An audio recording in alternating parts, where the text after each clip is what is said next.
6 నెలలు గడిచేసరికి రామానుజుల వారి తండ్రిగారు కేశవసూరి కాలం చేశారు. వాతావరణం ఘనీభవించినట్లు అయ్యింది. కొన్ని రోజుల తర్వాత, అమ్మ, ఉన్నతమైన వేదాంత విద్య సంపాదించాలి.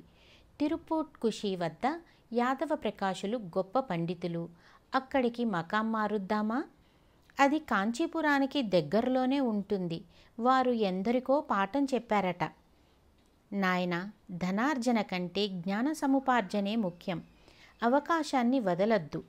ఇంటిని ఎలాగో గడుపుదాంలే అని చెప్పారు వారి తల్లిగారు. వారి తల్లిగారి ఆశీర్వాదం తీసుకొని రామానుజాచార్యులు యాదవ ప్రకాశుల దగ్గరకు వెళ్ళి, నన్ను రామానుజులంటారు. వేదాంత విద్యకై వచ్చా. అందరూ తమరినే గురువుగా చెప్పారు.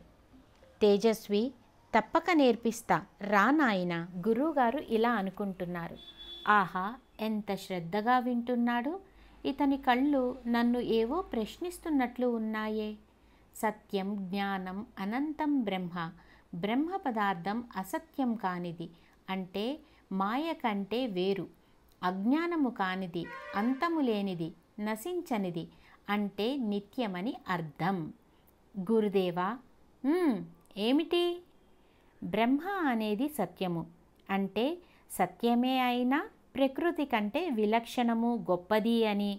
జ్ఞానం అంటే పరిమిత జ్ఞానం కల జీవుల కంటే గొప్పదని.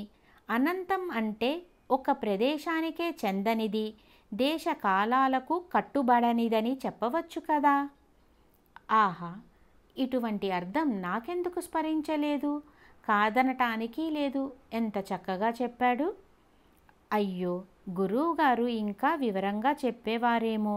అనవసరంగా నేనే తొందరపడ్డానా? నేను ఒక్కటి చెప్పితే 10 ప్రశ్నలు వేస్తున్నాడు. ఇంత చిన్న వయసులోనే ఎంత అపారమైన జ్ఞానం! పిల్లాడు చెప్పేవి విన్నాక అవే సరి అయినవి అనిపిస్తుంది. కాదనలేకపోతున్నా. గురువుగారు ఇలా అంటున్నారు. రామానుజ, నీవు ఆలోచించిన రీతి కూడా తప్పేమీ కాదు. కానీ మన పూర్వాచార్యులు చెప్పిన వాటిని విమర్శించటం తగదు కదా. చూద్దాం. ఇకపైన వాక్యాలు కలవాలి కదా.